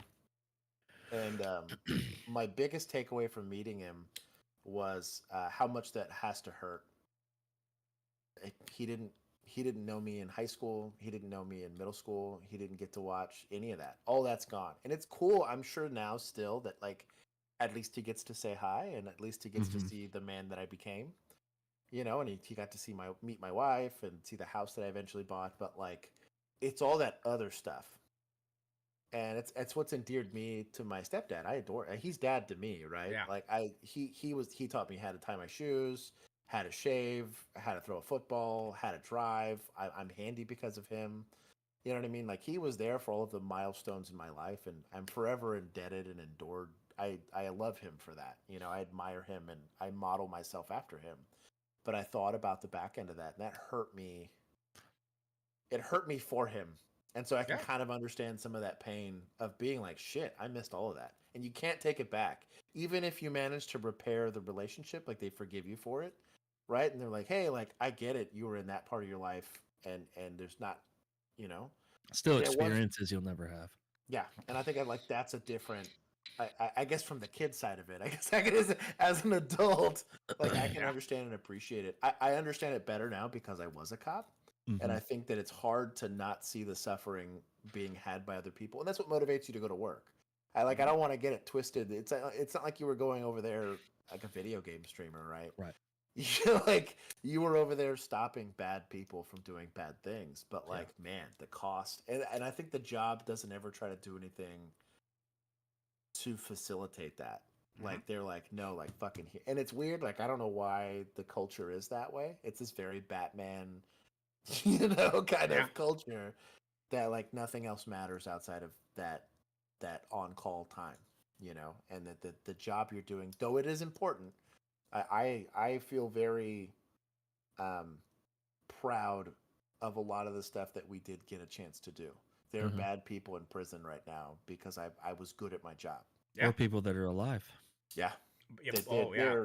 There are victims that had the worst day of their life, and I happened to be the cop that answered the call, right? I'm the one that did their interview. I'm the one that did their investigation. I'm the one that kicked in the door to go get them. Or I'm the one that went, you know what I mean? Like, I found their kid, or I found them, or I was there when they just tried to kill themselves unsuccessfully. And I knew what to say and what to do. Like, there's a lot of really good things we did for it. You're giving up part of yourself to do it. That is not a free ride. You want to go be a superhero, you get to be one. I don't want to belittle the job. It's absolutely still the coolest thing I'll probably ever do for the rest of my life.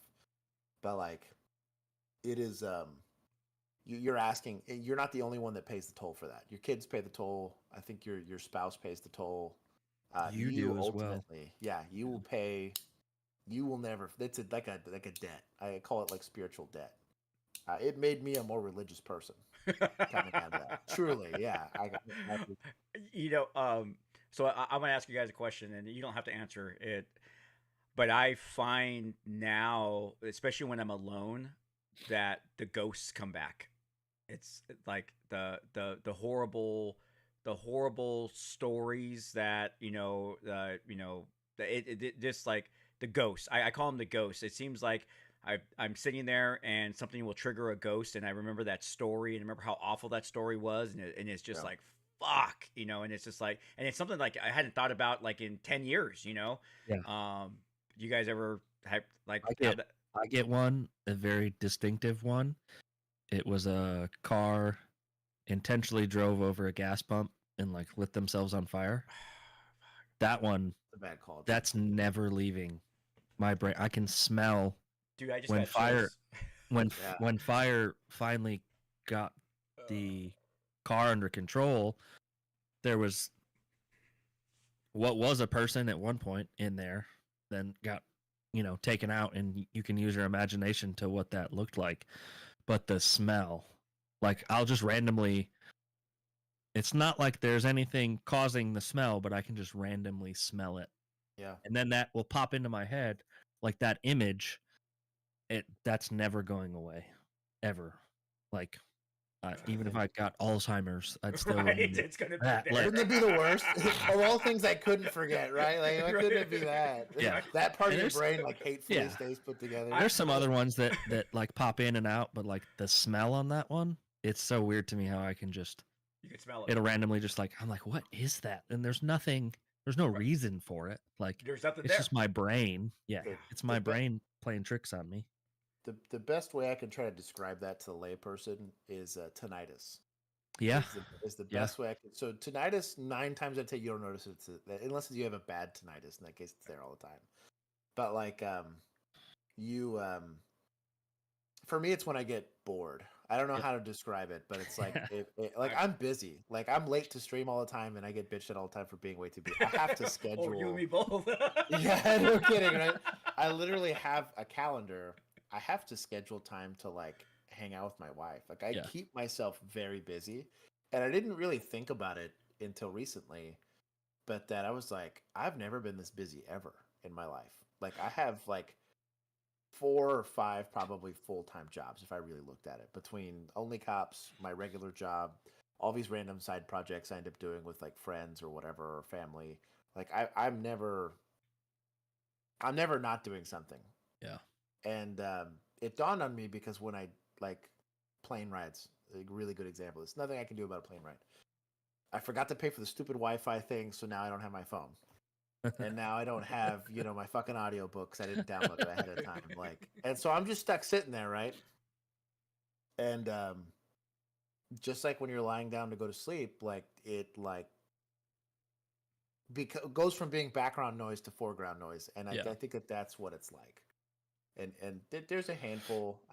There's like probably about 3 or 4 calls specifically that will randomly show up in my brain.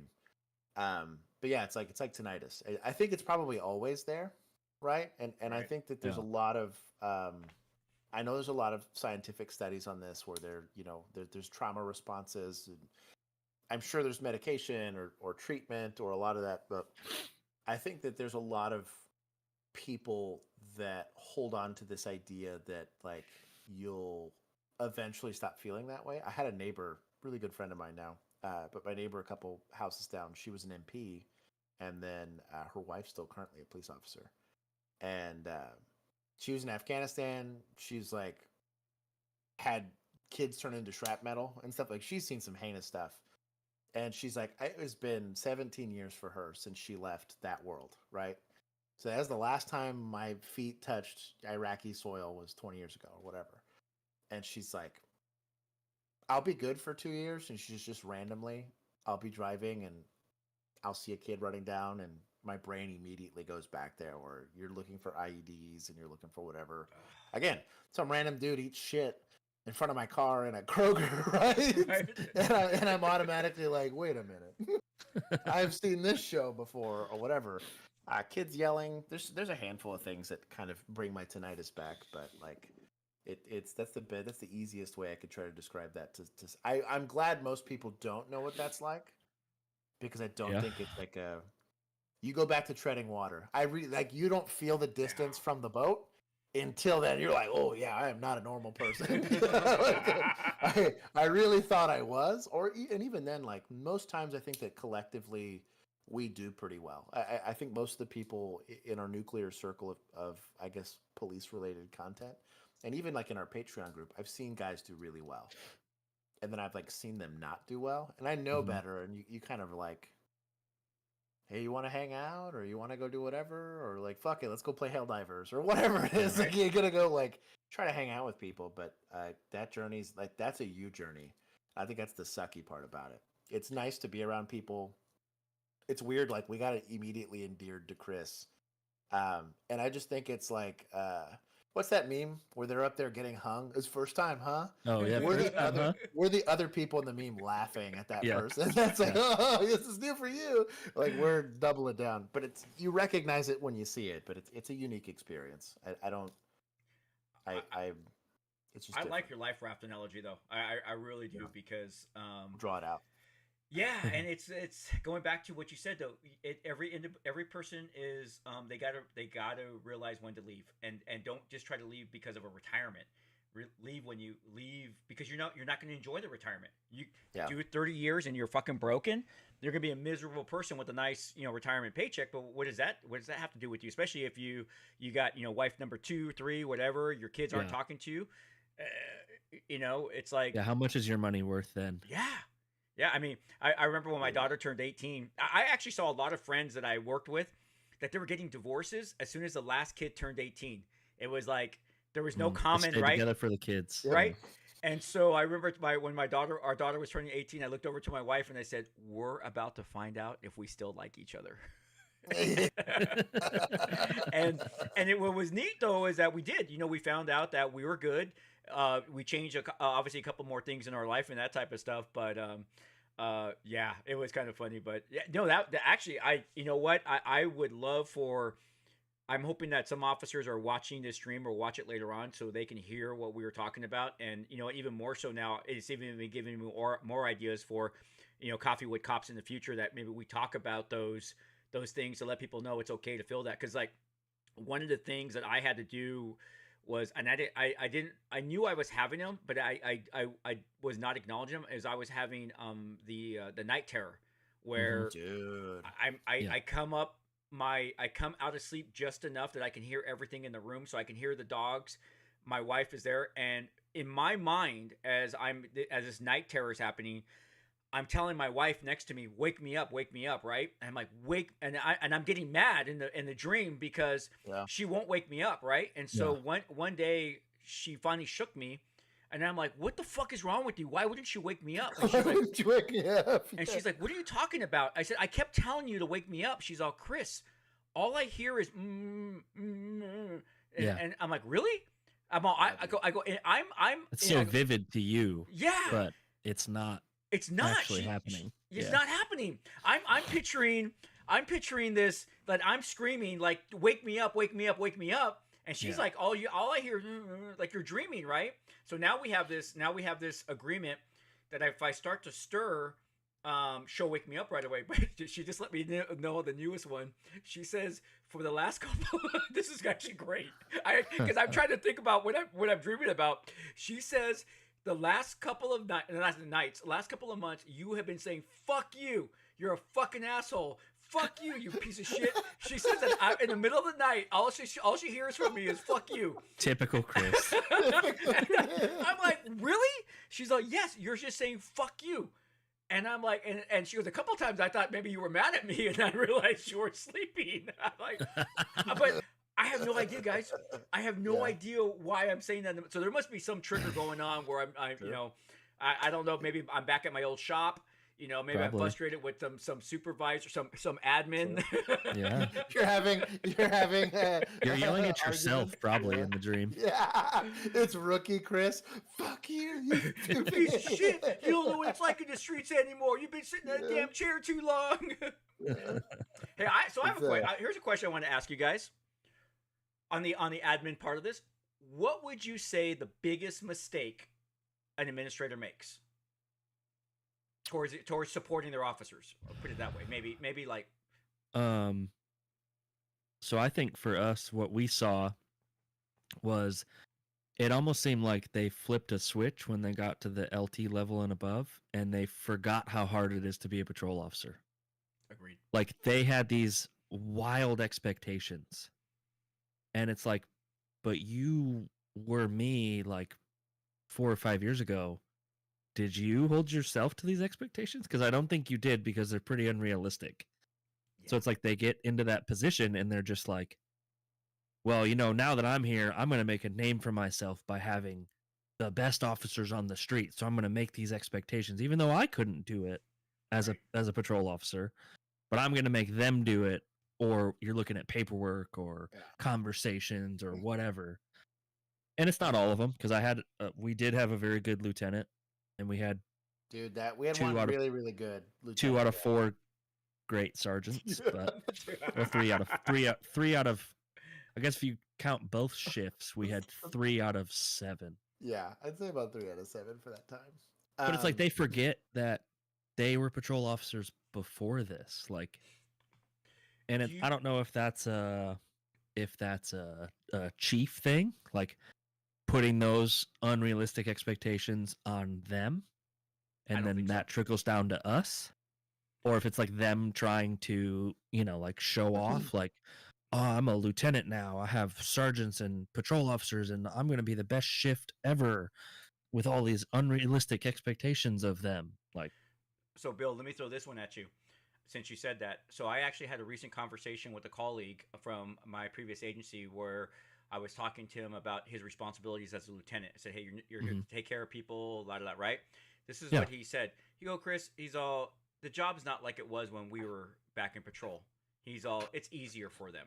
They don't have the calls that, he says we don't have the calls like back in the day when we had all these calls. It's not as hard as it was back when we were in the streets." And I couldn't even respond, Bill, because I'm like, I think it's worse, honestly, because there's so many more expectations on our officers, from all of these other things, where before I was able to tell someone, shut the fuck up. And if they came in to complain to the watch commander would reiterate, shut the fuck up and get the hell out. Right. Yeah. Today, it's an there's IA. A different scrutiny level. Yeah. But that was his. So when you say that, when you're saying, yeah, they were in the field 4 or 5 years ago, I honestly, in hearing this response, I'm now starting to wrap my head around the fact that these guys think they had it harder, and these kids are just babies, and they wouldn't have lasted back when we were cops. And I think that's the stupidest freaking, that's thing to insane. Say. Yeah. I think it's easy, the more senior you are, to feel like you've earned it. Because being a police officer is like the first 2 years of being a cop suck. Like I don't care where you're at, and it doesn't get too much better. But like there's like an earn it phase of your career, right? And technically that's the whole thing. And whether you're trying to earn the respect of your shift mates, or you're trying to earn the respect of supervision, or as you go up the ladder, right? So like as Chris goes from P1 to like a sergeant, right? Now he's trying to earn the respect of sergeants, and then lieutenants, and so on and so forth. I think what ends up happening is you just grow a chip on your shoulder. Yeah. And that I was treated this way, so I have to treat them this way, right? Or I earned it, and this little shitbag didn't. This little 2-year officer, didn't do anything to earn, like, this uniform means more to me than it does to you because of what I've given up. And to a certain degree, I understand that. Because again, I've given up 3 marriages and the relationship with my kids for this job. I need this job to be worth something. I can understand that aspect of it, which is still immature and lacks integrity, but whatever. But the I think and it was the first moment that I realized that like I was gonna have a bad relationship with administrators as a police officer. I enjoyed in academy. I already had my beefs because like my brain doesn't work. I'm glad I went to an academy and not basic training because I would have had to do basic at like 18. If I did it like older than 21, I would have had issues. Basic training would have been harder for me than anybody else because I have like a defiant personality, which they break you, and I'm pretty sure you conform eventually. That the system will break you no matter what. You don't beat the system. I don't care what you have to say on that. But I had a lieutenant, and I was probably like a year and a half on at this point, like out of academy, and we were the busiest side of town by far, and we were getting complained at that we constantly had officers from other sides of town having to cover our calls. And so we had about average time on call, but our call saturation was ridiculous. They didn't know this yet because the report hadn't come out. But we were getting complaints from other lieutenants to my lieutenant that we weren't doing enough of our job. So they started making mandatory overtime shifts started happening, right? Which is common.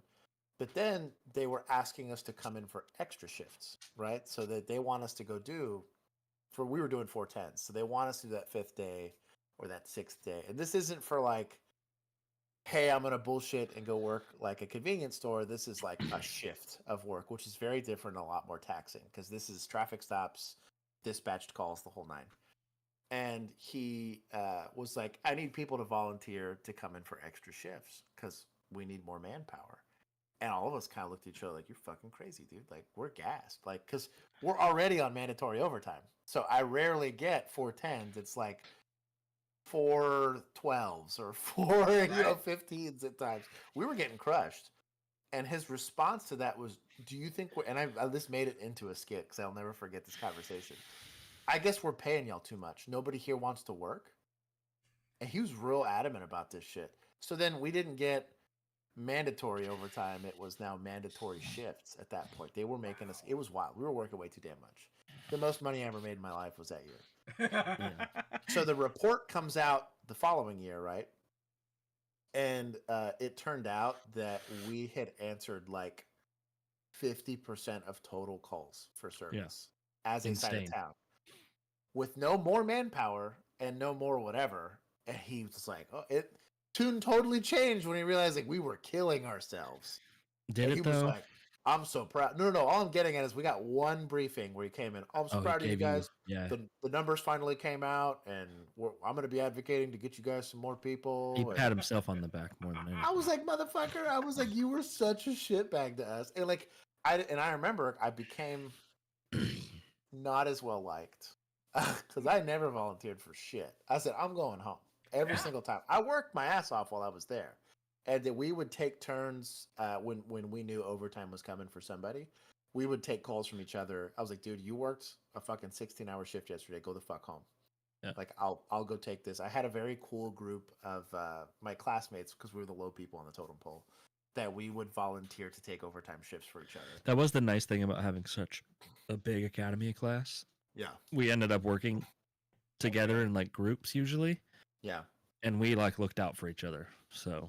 Because, yeah, you would get, dude, like an 18-hour day. Wow. And you'd have to come in the next day for briefing. And you're like, can I flex this? They're like, no, manpower's too low. You gotta show up to motherfucking briefing. But anyways, yeah, like that was, it hurt me. Because I'm like, motherfucker, you go home every time on time. Right. Yeah. And you have the nerve to tell me, I guess we're paying y'all too much to be here. You don't want to volunteer. You're like, when's the last time you answered a call? Dude, as a lieutenant. That's what I'm saying. As a lieutenant, I went home on time every shift, right? Yeah. And I moseyed in on time every shift. Yeah. So, it's amazing that the people who have the most flexibility and, you know, the like you just talked about, they're I always call them the pet peeves. I always try to tell new supervisors, hey, you can't critique these guys on your pet peeves. We have department standards, as long as they're meeting the department standards. But just because you maybe think that there should be more traffic stops, you can't put that on them, okay? You just can't. You can't, everyone has to have a felony arrest tonight. You can't put that on them, okay? And it's just, you know, anyways, I know we're both we're all on the same page when it comes to that. We're all crusty when it comes to that. Yeah, when it comes to that. But I think it's a cultural thing. I think it's been happening for decades. It's different. The job. It would take about a decade for stuff to shift, culturally, right? So you got to imagine like the '70s cops versus '80s cops. And there was a difference culturally, right? Because the people were different. Going from the '80s to the '90s, there's obviously a shift. Once you get into the '90s, into like you start getting like dash cams, you start getting microphones and stuff like that. So culture shifted. The job did get a little bit more complicated. Then you started getting like now cop shit made national news. Yeah. You start getting into like the 2010s, into like 2015 and on. Now like you punch a guy in the face and like it doesn't have to be Rodney King bad. It could just be like a weird cell phone angle, and now it's on the public. Now you go like creeping at 20, and like it went from changing every 10 to 15 years to every 5 years to every like 2 years. Yeah, that there's that big of a, but like how different the job is now.